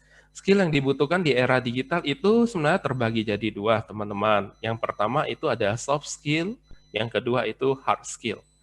Kita bahas satu-satu. Mungkin orang tidak paham itu hard skill dengan soft skill itu apa. Oke. Yang pertama, soft skill. Soft skill itu hubungannya itu dengan sistem digital ya, teman-teman, yang tingkatnya itu enggak terlalu sulit, bilang sulit juga enggak, ringan juga enggak, tapi mudah dipahami gitu, useful lah ya, intinya ya. Copyright yang pertama ya. Copyright itu membuat artikel atau iklan melalui tulisan atau cerpen dan sebagainya. Tentunya ini sudah sering dengar ya teman-teman ya, artikel di media-media itu juga sudah cukup banyak, beriklan itu sudah banyak itu ya. Kemudian voice over atau public speaking. Yang paling sering sekarang yang pertama itu podcast. Podcast itu udah lazim ya teman-teman, itu sudah kayak pengganti radio ya teman-teman ya. Kalau dulu zamannya radio, kalau eranya orang tuanya saya itu masih pakai radio, tapi kalau sekarang mungkin kalau radio masih ada, tapi kalau eranya milenialnya kita ya, itu udah gunakan podcast. Kemudian iklan itu sudah cukup banyak, iklan itu sudah bervariasi ya teman-teman, mulai dari iklan yang di koran itu sudah ditinggalin. Namun iklan yang sekarang berjalan itu digital iklan ya. Di mana-mana kita bisa lihat di perempatan jalan itu iklannya udah digital ya. Kemudian di teater, kemudian ada dubber dan MC. Kemudian digital marketing berikutnya. Meningkatkan penjualan dan cakupan konsumen lebih luas dan masih banyak lagi ya. Karena digital marketing, sebenarnya penjualan kita meningkat banyak banget teman-teman. Terutama di masa pandemi. Saya juga alami, karena saya juga ada berjualan di digital marketing. Digital marketing kita gunakan untuk penjualannya di e-commerce, seperti di Tokopedia, Shopee, kemudian ada JDID, ya, itu cukup banyak juga. Kemudian berikutnya hard skill. Hard skill. Mungkin orang bilang hard ya, hard itu sulit, skill itu ilmu yang sulit. Mungkin ini juga berkaitan ya teman-teman ya. Bilang sulit juga memang ya, programming yang pertama yang saya jelasin ya. Programming itu menyangkut web development. Web development itu untuk membangun satu web. Jadi ada bahasa-bahasa pemrograman di mana kita itu biasa seringkali kita web misalnya kayak Google itu ada web developingnya juga ya. Kemudian software development, kita membuat software. Kemudian cyber security berkaitan dengan security, misalnya seperti kita ATM harus masukkan PIN. Kemudian misalnya kita membeli suatu barang harus gunakan OTP, itu cyber security. Kemudian misalnya kita mau login akun, nanti ada dikirimkan misalnya email kodenya untuk akses masuknya. Oke, nextnya desain grafis. Desain grafis itu berkaitan dengan membuat logo, flyer, banner, editing foto, undangan, dan masih banyak lagi. Desain grafis itu perkembangan sekarang itu sudah sangat dibutuhkan banget, terutama sekarang desain-desain cantik-cantik dari mana? Untuk tarik orang, itu flyernya, kemudian bannernya. Setahu saya dulu era 2006 itu saya baru kenal namanya Photoshop, itu belum berkembang banget. Saat ini sudah cukup banyak banget. Editing video itu juga sangat banyak sekarang untuk promosi di YouTube cukup banyak ya. Malahan teman-teman udah banyak banget yang gunakan YouTube untuk menghasilkan suatu istilahnya kayak dolar ya, jadi YouTuber.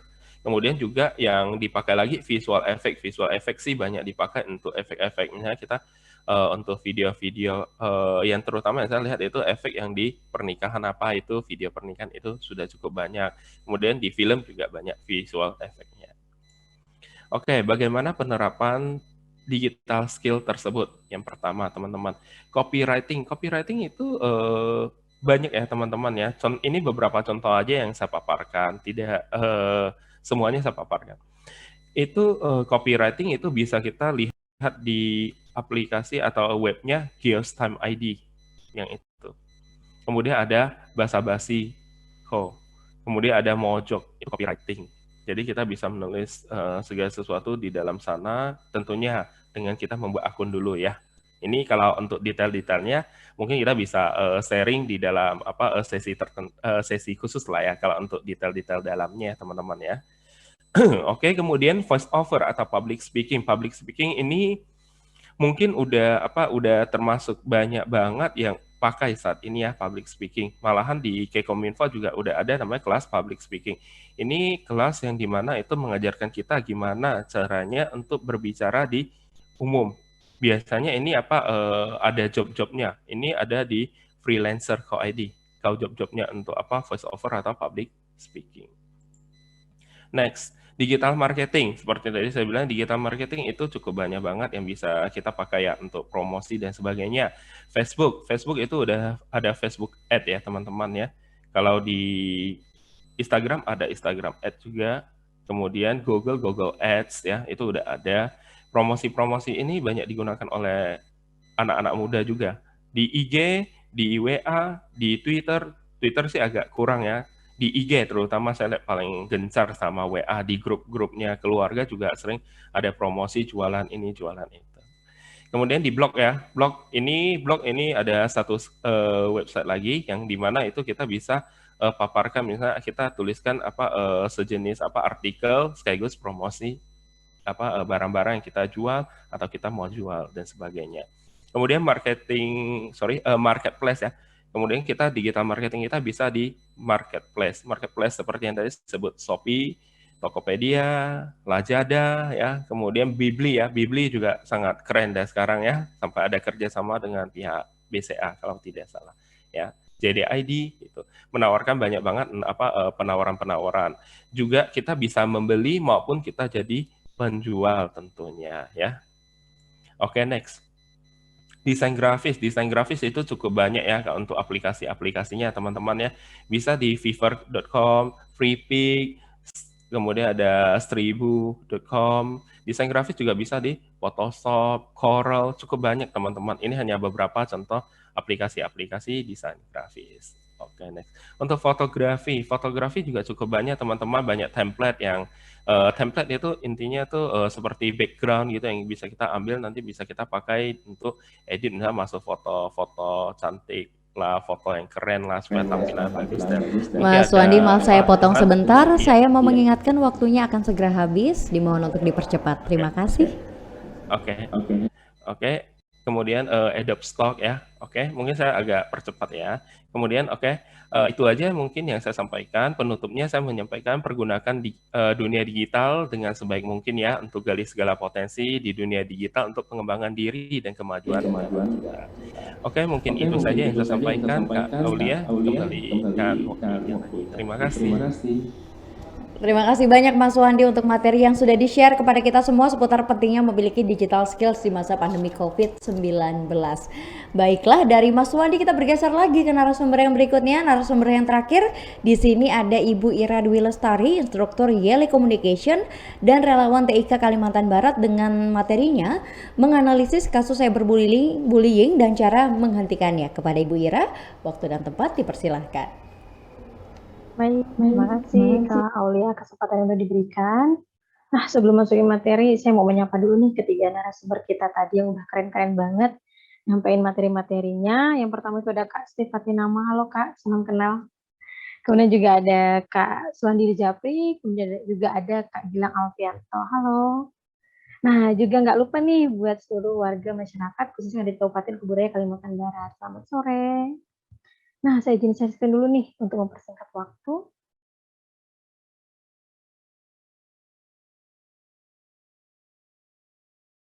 Oke, ada tampil.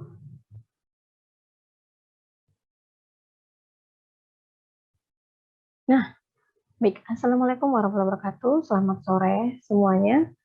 Nah, kalau tadi saya juga gak mau kalah nih sama Kak Gilang, terus Kak Suwandi, terus juga ada Kak Steve nih. Kalau nggak kenal, kita nggak sayang nih. Jadi perkenalin teman-teman, nama saya Ira Dwi Lestari, bisa dipanggil Ira. Nah, untuk kegiatan yang saya lakukan, saya bekerja menjadi salah satu instruktur khusus komputer di LKP Yale Communication. Nah, kebetulan lembaganya itu ada di Kabupaten Kuburaya. Kemudian saya juga seorang freelancer, kemudian saya juga seorang private teacher. Kemudian ke organisasi saya tergabung menjadi salah satu anggota blogger Kuburaya, kemudian saya juga seorang pengurus relawan TIK khususnya DPW Kalimantan Barat. Nah, di bawah ini ada informasi kontak saya yang mungkin teman-teman bisa hubungi, mungkin nanti mau tukar-tukar sharing pendapat, silahkan. Oke, untuk materi hari ini saya akan menyampaikan tentang menganalisis kasus cyberbullying dan bagaimana sih cara menghentikannya. Nah, kalau sekarang saya lebih ke tema digital safety nih teman-teman. Oke, kenapa sih Kakak mengangkat materi ini? Nah, pertama nih teman-teman, perlu yang udah kita ketahui, tadi udah disinggung juga dengan Pak Samuel, kemudian juga ada Bapak Bupati Kabupaten Kuburaya, bahwa pengguna internet di Indonesia itu udah sangat-sangat banyak nih, di mana data di bulan per Maret tahun 2021 itu saja sudah mencapai sekitar 76,8%, atau sekitar 212,35 juta, dari total populasi penduduk kita itu sebanyak 276,3 juta jiwa nih teman-teman. Kemudian semakin kita ketahui bahwa perkembangan teknologi informasi dan telekomunikasi itu juga mempengaruhi perilaku masyarakat kita nih. Kalau dulu kita kenal tuh teman-teman di mana istilah muncul mulutmu harimaumu. Nah, sekarang tuh udah berubah bahwa menjadi jarimu harimaumu. Nah, kenapa sih kayak gitu? Nah, ternyata nih teman-teman, dari jari-jari mungil teman-teman inilah teman-teman melakukan hal-hal yang bisa aja nih memposting kata-kata hinaan, ujaran kebencian, vulgar, hoax, bahkan berita bohong yang bisa saja merugikan orang lain. Di mana nih teman-teman bahwa kasus cyberbullying ini ternyata itu tuh banyak sekali ditemukan di sosial media. Dan terus lagi bahwa cyberbullying ini itu lebih kejam dibandingkan bullying yang dilakukan di dunia nyata nih teman-teman. Di mana kalau nanti akan kita bahas lebih detail lagi sih di belakang. Karena itu bisa aja meninggalkan jejak digital seperti foto, video, bahkan tulisan teman-teman. Oke, ini ada sedikit tampilan. Nah, terus isu apa aja sih Kak yang biasanya diangkat dalam kasus cyberbullying ini? Nah, biasanya tuh yang paling banyak itu tentang sosial, kemudian keluarga, agama, terus mungkin ada kesehatan, pendidikan, dan bahkan biasanya tuh ada anak berhadapan dengan hukum atau ABH atau pornografi, cybercrime, pendidikan, traffic, dan eksploitasi masih banyak lagi sih biasanya kasus-kasus atau isu-isu dari cyberbullying ini. Nah, kemudian di mana aja nih Kak biasanya orang-orang mengalami cyberbullying? Nah, untuk terbanyak itu traffic-nya itu ada di platform Instagram, kemudian yang kedua ada Facebook, kemudian dan masih banyak lagi nih teman-teman. Tapi yang terbanyak itu Instagram. Nah, seperti yang udah kita ketahuin sekarang sih, mungkin teman-teman udah ada yang mengalami. Oke, sebelum bahas lebih detail lagi, mungkin ada teman-teman nih yang belum paham atau belum mengetahui apa sih cyberbullying itu, kenapa sih kita mengangkat isu ini, nah kenapa penting untuk kita bahas. Nah, jadi teman-teman, cyberbullying itu adalah sebuah atau situasi atau perilaku perundungan di mana perilaku ini nih terjadi dengan menggunakan teknologi digital. Biasanya itu terjadi di media sosial, kemudian media pesan singkat, kemudian juga bisa terjadi di game, dan ponsel. Nah, perundungan tuh gimana sih, Kak? Nah, jadi teman-teman, perundungan itu adalah sebuah atau tindakan, sebuah proses, cara, perbuatan merundung yang dapat diartikan sebagai seseorang atau saya nih misalnya, dengan menggunakan kekuatan saya bermedia sosial untuk melakukan atau mengintimidasi orang-orang yang mungkin saja lemah, kayak gitu. Ada kekurangan sedikit, kemudian kita angkat kasusnya, kita angkat situasinya supaya orang-orang tuh juga melakukan hal yang sama ke orang tersebut. Nah, kurang lebih seperti itu sih. Nah, ciri-cirinya seperti apa sih cyberbullying itu biar teman-teman nih juga sedikit mengetahui gimana ciri-ciri dari cyberbullying. Yang pertama yaitu tidak adanya kekerasan fisik. Ya memang iya tidak ada kekerasan fisik karena kejahatan ini dilakukan menggunakan media digital atau teknologi. Kemudian antar pelaku atau korban itu sangat sedikit melibatkan kontak fisik. Nah, ini juga benar karena ya tadi karena terjadinya di dunia digital udah pasti nggak ada kontak fisik atau melibatkan kontak fisik nih antara pelaku dengan korban. Kemudian memanfaatkan teknologi atau bahkan peralatan-peralatan tertentu. Nah, kalau ini benar di mana biasanya pelaku ya tadi menggunakan media sosial dan lain-lain untuk melakukan tindak kejahatan tersebut. Kemudian juga dengan memanfaatkan jaringan telekomunikasi, media, atau informatika secara global. Nah, ini juga benar nih dari singgung dengan Kak Suwandi tadi, dengan adanya perkembangan internet, kemudahan akses, nah itu tuh bisa juga menjadi ladang atau bahkan tempat untuk para pelaku melakukan tindak kejahatan ini. Oke, kemudian kita akan membahas lebih detail lagi bagaimana sih jenis-jenis dari tindak cyberbullying ini, teman-teman. Oke, yang pertama itu ada jenis namanya flaming atau terbakar. Nah, di mana kalau cyberbullying jenis ini biasanya itu tindakan atau pelaku itu mengirimkan pesan teks berisi kata-kata frontal atau bahkan penuh amarah. Nah, biasanya kalau flaming ini berupa provokasi, penghinaan, mengejek, bahkan menyinggung dari perasaan korban nih. Contohnya saya ngajak Kak Gilang nih, udah Kak Gilang nggak usah teman lagi sama Kak Suwandi, nah itu kan juga provokasi tuh, akhirnya jadinya Kak Gilang nggak mau temenan lagi nih sama Kak Suwandi, kurang lebih kayak gitu. Kemudian ada harassment atau gangguan, di mana tindakan seseorang mengirim pesan berisi gangguan melalui SMS, email, atau teks jejaring sosial dengan intensitas terus-menerus. Nah, biasanya pelaku harassment ini menuliskan komentar terhadap dengan tujuan menimbulkan kegelisahan. Contoh nih teman-teman, saya sering mengirim pesan kepada Kak Steve, di mana pesannya tuh saya lakukan terus-menerus. Hai Steve, kamu tuh kok gini, biasa kayak gitu sih kalau harassment. Jadi sifatnya tuh gangguan, sehingga Kak Steve tuh jadi ngerasa nggak nyaman atau bahkan terganggu dengan apa yang saya lakukan, seperti itu. Kemudian ada denigration atau pencemaran nama baik. Nah, kalau ini udah pasti nih teman-teman tahu, di mana biasanya contoh saya upload di media sosial saya.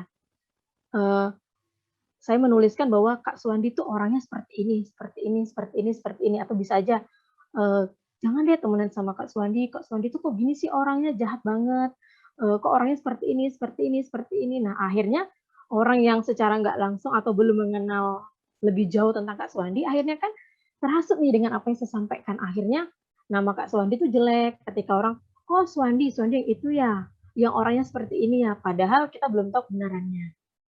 Kemudian juga ada namanya cyber stalking atau tindakan memata-matai atau mengganggu, bahkan bisa juga nih menjadi pencemaran nama baik terhadap seseorang.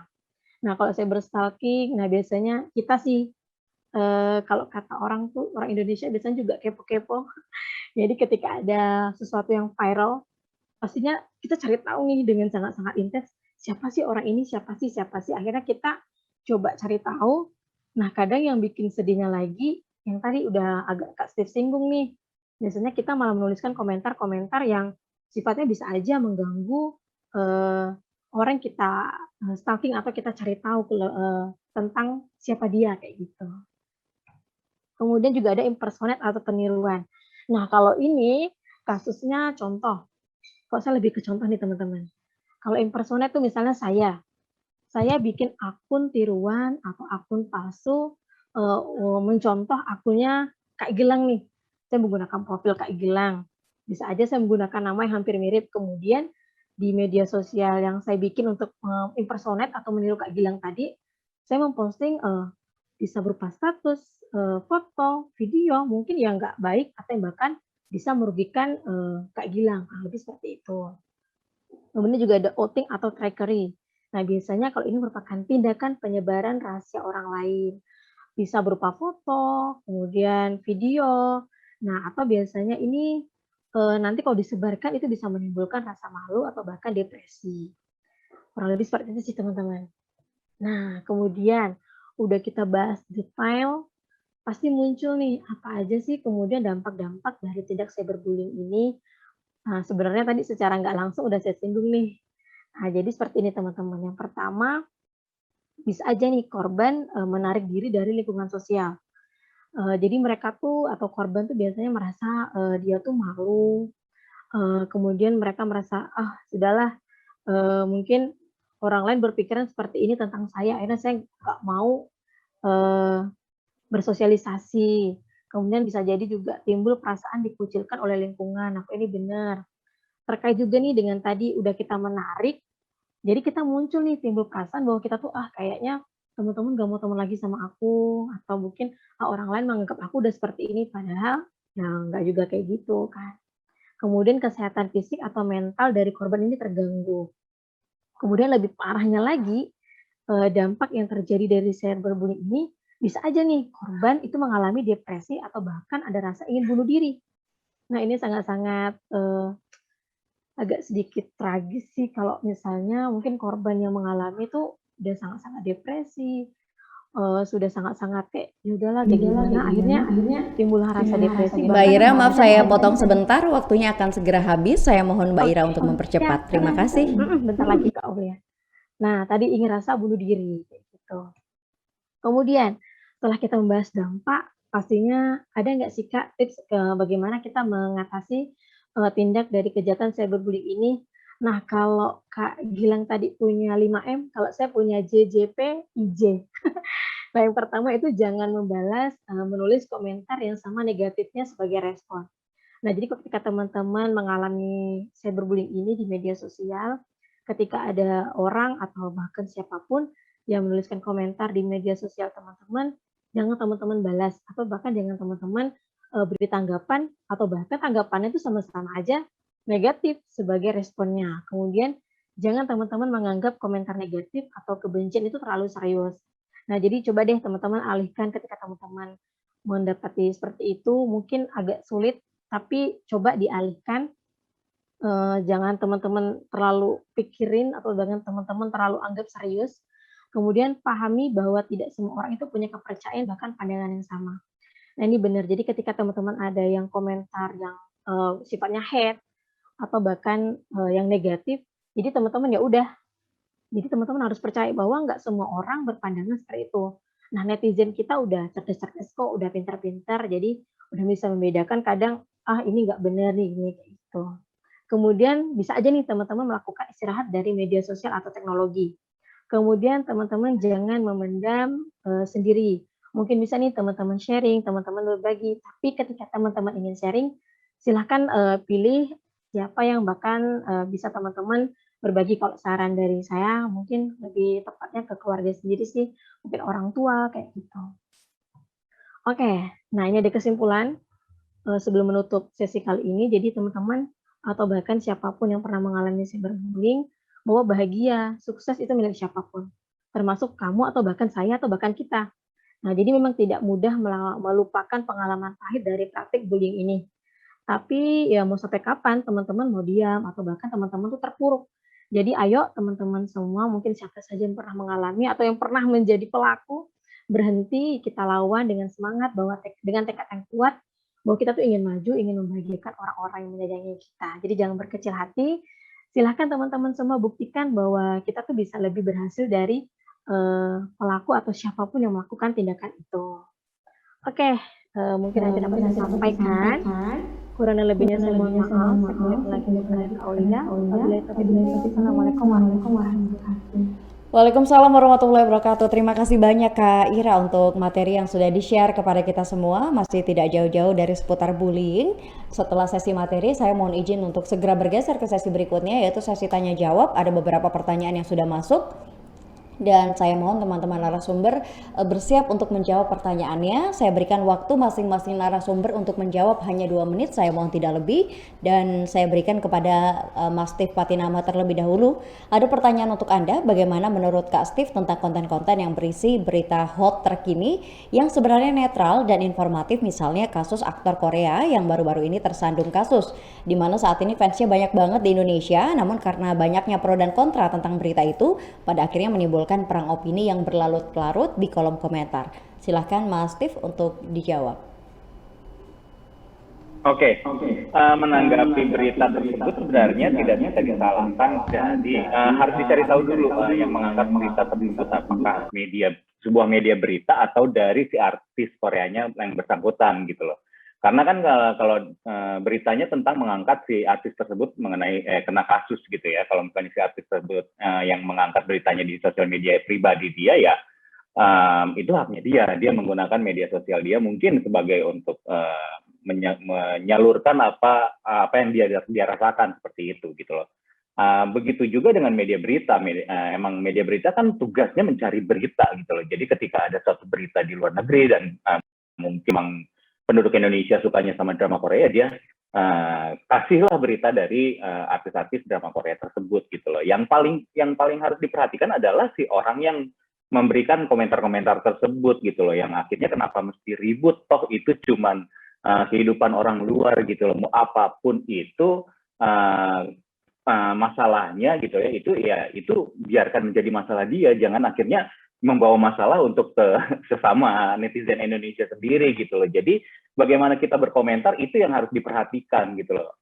Boleh kita mengeluarkan pendapat, itu sangat dibolehkan gitu. Tapi cara menyampaikan pendapat itu juga yang harus diperhatikan. Jangan sampai akhirnya kita hanya mengeluarkan pendapat kita dan tanpa tidak mau mendengarkan pendapat orang lain juga. Itu kan egois namanya gitu loh. Nggak bisa, karena di digital ini, di sosial media, kita ketemu orang yang punya hak yang sama dengan kita. Jadi kita tidak bisa seenaknya berkomentar tanpa memikirkan perasaan orang lain juga. Jadi yang paling penting adalah cara kita berkomentar terhadap berita-berita tersebut gitu loh. Kalau misalnya pengen berkomentar, ya berkomentarlah dengan bahasa yang baik, budaya Indonesia diterapkan. Kita diajarkan di Indonesia pun budaya yang baik, sopan santunnya tinggi. Ya terapkanlah itu di dunia nyata, dunia maya kita. Seperti itu Kak Oli.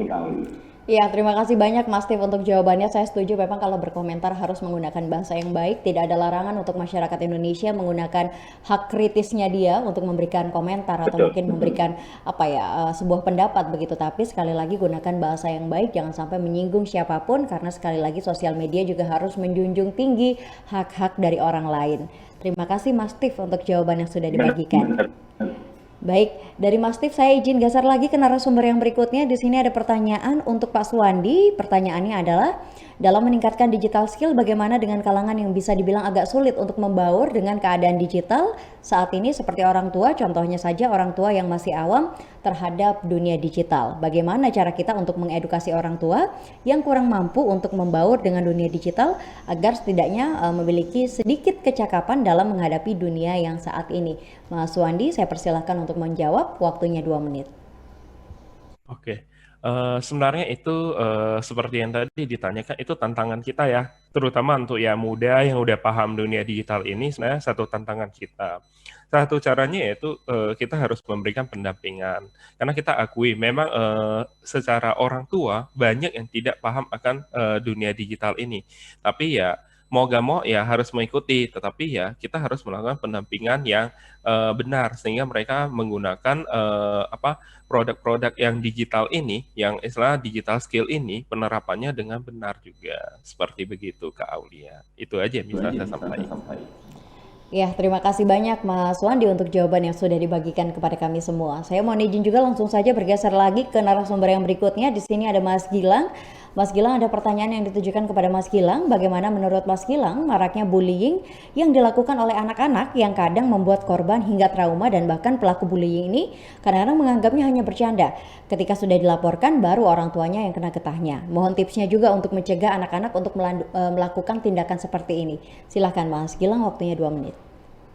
Ya, terima kasih Kak Aulia. Saya mencoba menjawab ya. Kalau dari saya, salah satu solusinya adalah perlu pendampingan dari orang tua, di mana kita tahu sendiri bahwa anak-anak sekarang melakukan sosial media dengan sesuka hati, karena tidak tahu efek atau dampaknya akan seperti apa di kemudian hari.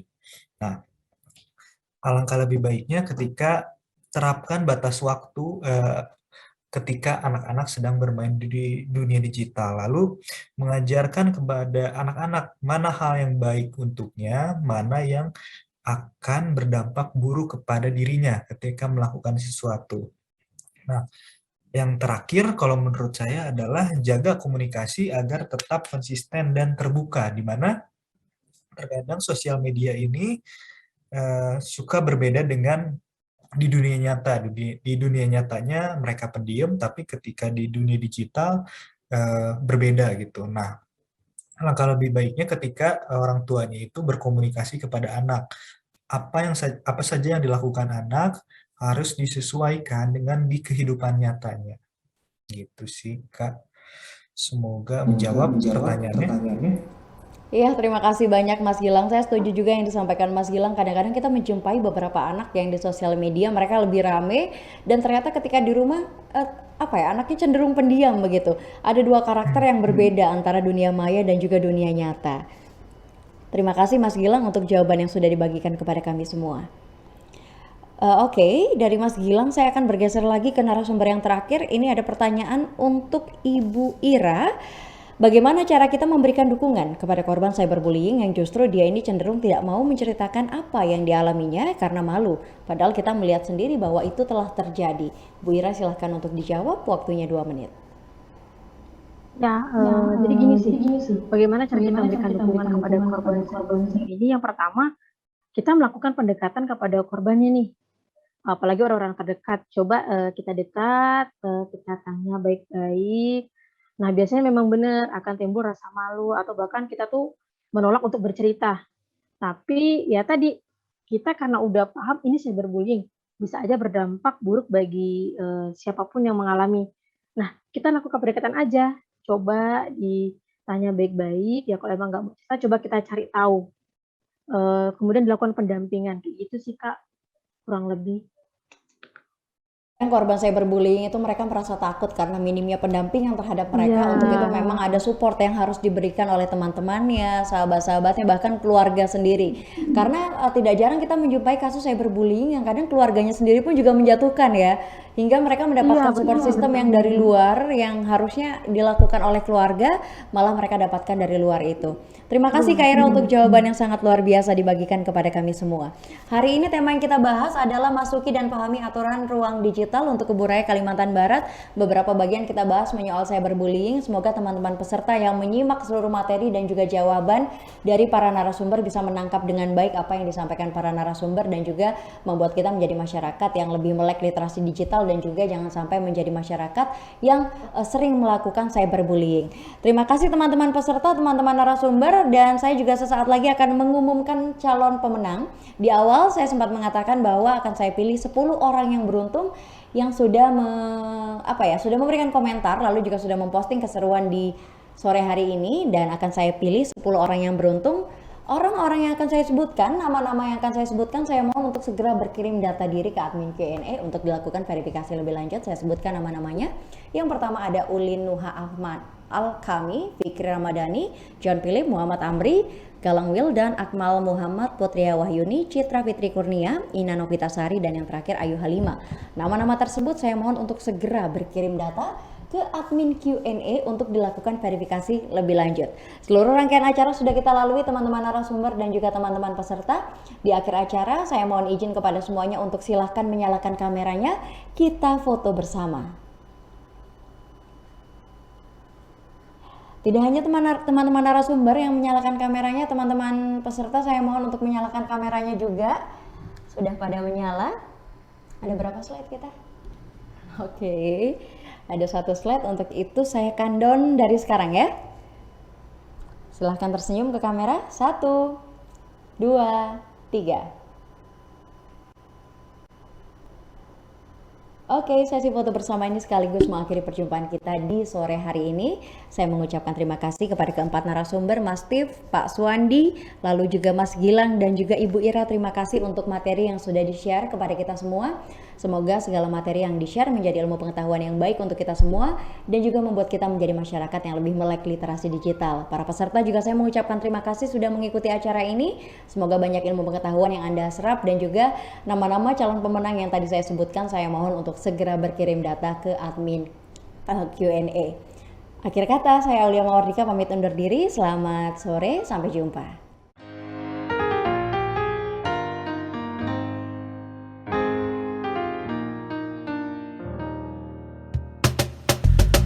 Tolong aku melolong, baca sosmed bikin aku bengong. Banyak berita isinya bohong, bikin orang jadi saling menggonggong. Seperti ada niat sebar kebencian, tanpa peduli akan ada kerugian. Seperti dapat munculnya permusuhan karena tertipu jadi curigaan. Gue pernah baca hoax di sosmed yang jadi merugikan tukang trompet. Katanya trompet bisa bikin kanker, trompet sih cuma bisa bikin bibir doer. Sylvester Stallone dibilang mati, Brad Pitt juga dibilang mati, Mr. Bean, Jackie Chan juga dibilang mati. Seneng banget doain orang mati. Harusnya ada etikanya bermain sosial media. Tak bisa asal mengirim tanpa dipikirin, bisa fatal akibatnya. Bersihkanlah udara kita dari kebencian. Sebarkan saja cintamu untuk Indonesia. Wahai kepada pengguna sosmed, mari bersatu sampai lengket. Jagalah persatuan, jangan lobet. Hati-hati banyak tukang copet. Hey, jangan sampai salah posting, bisa bikin orang jadi pusing. Cek dulu itu penting, jangan jadi cepat terpancing. Gue pernah takut salah minum karena bahaya buat tulang sumsum. Hampir semua merek disebutkan, gara-gara itu gue kehausan. Gue tertipu isu PKI, katanya jutaan sudah dipersenjatai. Akibatnya gue keluar biaya, bikin persembunyian bawah tanah. Harusnya ada etikanya bermain sosial media.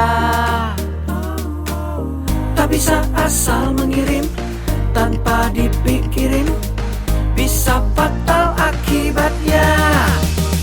Bersihkanlah udara kita dari kebencian, sebarkan saja cintamu untuk Indonesia.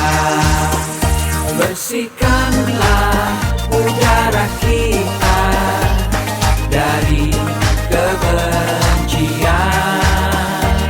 sebarkan saja cintamu untuk Indonesia. Bersihkanlah udara kita dari kebencian, sebarkan saja cintamu untuk Indonesia.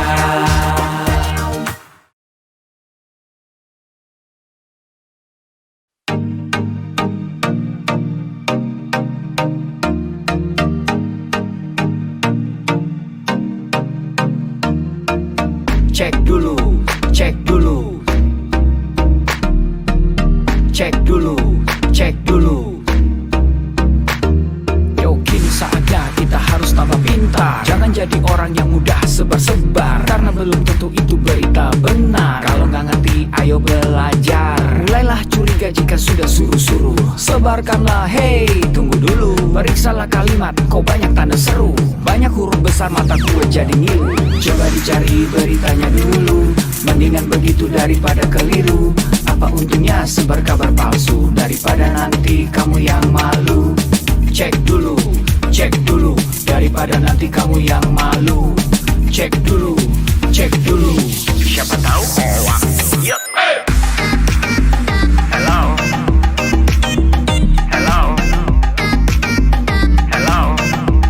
Siapa tahu hoax. Yup. Hello.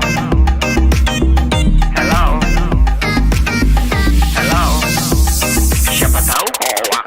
Hoax itu konten yang negatif, tujuannya itu ya provokatif. Paling cocok buat orang yang sensitif. Kalau ke gue ya gak efektif, tapi semua suka yang positif. Misalnya video yang inspiratif, meme yang lucu, itu juga sih positif, kreatif, dan produktif. Coba dicari beritanya dulu, mendingan begitu daripada keliru. Apa untungnya sebar kabar palsu, daripada nanti kamu yang malu. Cek dulu, daripada nanti kamu yang malu. Cek dulu,